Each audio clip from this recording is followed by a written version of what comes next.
దీపావళి ఒక్కసారి చూస్తే దీంట్లో ఒక మెసేజ్ ఉంది. నరకాసురుడు ఆ రోజు ఒక రాక్షసుడు సమాజాన్ని అతలాకుతలం చేసే పరిస్థితి వస్తే కడాన మనందరం చూస్తే సాక్షాత్తు కృష్ణ భగవానుడే సత్యభావంతో వచ్చి ఆ రోజు నరకాసురుడిని వధించి ప్రజల జీవితాలకు వెలుగు చూపించాడు.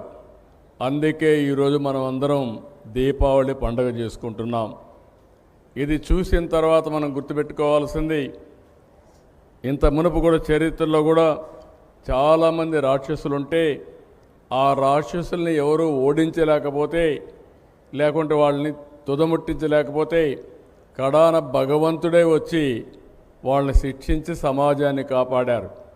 అలాంటి రాక్షసుడే మనం చూస్తే 1924లో ఈ రాష్ట్రాన్ని పట్టి పీడిస్తూ ఉంటే ప్రజలే ముందుకొచ్చి మేము నిమిత్త మాత్రులం, నేను కానీ మా మిత్రులు పవన్ కళ్యాణ్ గారు కానీ బీజేపీ కానీ 3 పార్టీలు కూటమి పెట్టుకొని మేము మీ ముందుకు వస్తే ప్రజలు మీరు స్పందించారు.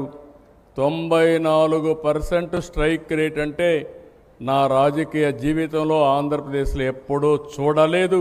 అలాంటి విజయాన్ని ఇచ్చారు.